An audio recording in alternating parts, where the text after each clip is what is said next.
Good morning, class. Today we'll be working with RobotC Virtual World. I do not have the Virtual World icon on the desktop, so what you'll need to do is find this icon right here and then double click on it.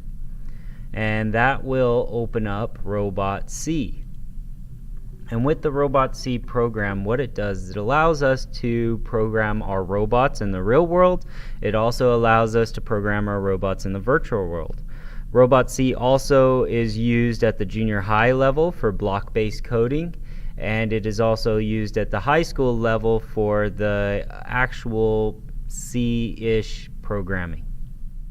After you've double-clicked on the RobotC icon, this screen will come up. And what I'll need you to do is navigate your way to robot, I guess area, or I don't know what you'd call it, the navigation window. So find robot, and let me zoom in here so you can see. Find robot, click on robot. Make sure your compiler target is for virtual worlds, not the physical robot. So again, we could download to the physical robot or we could download to the virtual world. Then find your way to platform type. Most of you guys will have VexIQ selected right at the start. You need to make sure that Vex 2.0 is selected. So this icon right here. After that, I'd like you to find your way to File and Open Sample Program. Then double click on Basic Movement. Find your way to Moving Forward, and this is a basic moving forward program. The sample programs come in handy because you can see pre-programmed programs that you don't have to figure out right at the beginning. It's hard to understand the programming language without some samples there. Now you'll notice everything in green here. Everything in green here is comments, and what comments are is they are not compiled or not used by the robot, so they're not changed into robot language. As you'll see here, task main, everything highlighted in blue and red, that is used by the robot, so you want to be very careful when you're deleting or erasing certain areas on this program.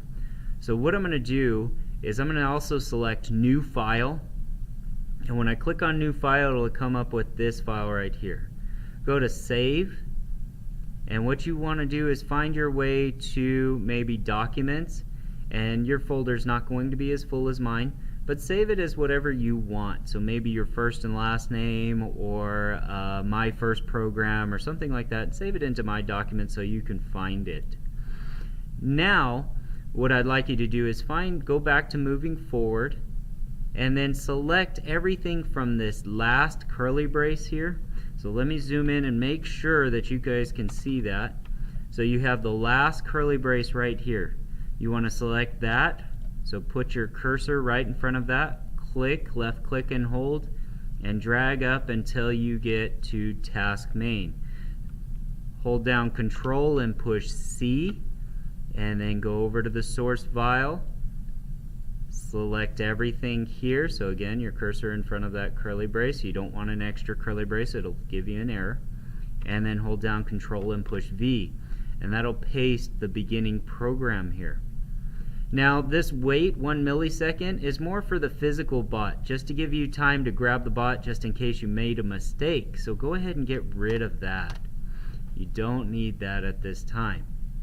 Now, what I want you to do is save this program, go to Motors and Sensors Setup, and this is where we are going to select our bot. Make sure the tab Standard Models is selected, and that's right over here, Standard Models. And then click on Select Configuration. Now you can select different bots, but you have to make sure that whatever bot you select here, you're also going to select in the virtual world. And I'm going to select Clawbot and hit Apply and OK. And you'll notice some code that just pops up right at the top here. Make sure you save your progress, so Control S to save. And then you're now ready to open up the compiler, or the virtual robot program. So I'm going to click on Compile Program and Download to Robot. And what that'll do is that'll open up virtual worlds, and I'll show you that in just a second when it comes up. And actually, let me make sure I have the same virtual world selected that you guys would. So I'm going to go to Window, select Virtual World to Use, Curriculum Companion, compile, download to Robot, and wait for it to open up. Here's the Curriculum Companion. So as it comes up, you want to make sure you have log into CS2N. If you'd like to create an account, go ahead. If not, that's fine. Go to login locally, log in as guest. That'll get you into the program. Now remember what I said, make sure that you select the same robot that you selected when you set up your motors and sensors. So click on Robots tab. So each of these are different tabs for different challenges, and this is where you select your robot. Click on Robot, Clawbot, and then so if you selected Squarebot, make sure you select Squarebot, Swervebot, Buggybot, Mammalbot, whichever one you'd like to use. Click on Clawbot, click on Movement, and then go to Basketball Drills, or if you just want to test it, you can go to Utility and look at the different arenas there. But I'm going to go to Movement, Basketball Drills, and Start Activity. Now when I hit play, my robot jumps forward and stops. And I messed up the challenge because it went past this line. So on this challenge, what I need you guys to do, so it's basketball drills, or you guys have called them suicide drills, so it's when the robot goes past this first line, then back to the starting line, past the second line, back to the starting line, past the third line, back to the starting line. So we need to write a program to do that. So go back to your program. Don't exit your virtual world, just kind of minimize that screen. Select Move Forward. So select all this. I'm going to get rid of these comments too, so I don't need them. And I'm going to select these 3 lines of code, hold down Control and push C, and then push Enter here. I'm going to push that last curly brace down a little bit and Control V. Then change my 127 to -127. Compile. And actually I'm going to change my times to maybe 2 seconds. So what this does is it runs the motors forward for 2 seconds, and then it's going to run the motors backwards for 2 seconds. So compile, download to Robot, and it'll pop up the virtual world screen again. And if I push play, you'll see my robot go past the first line. Oops, I went too far, so I have to change the amount of time I'm moving forward. So let me try that again. I'm going to hit the refresh arrow, go back to my program, and change this down to maybe 1 second this time. Compile, download to Robot.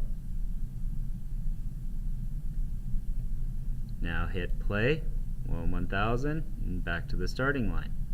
So that's the basics of this program. Just keep copying and pasting maybe these 2 lines next time again, and then change the amount of time to meet the drill. So again, this turns the motors on for full power for 1 second and negative power for 1 second. So enjoy that, have fun, and I hope you enjoy RobotC, and I'll see you in another video.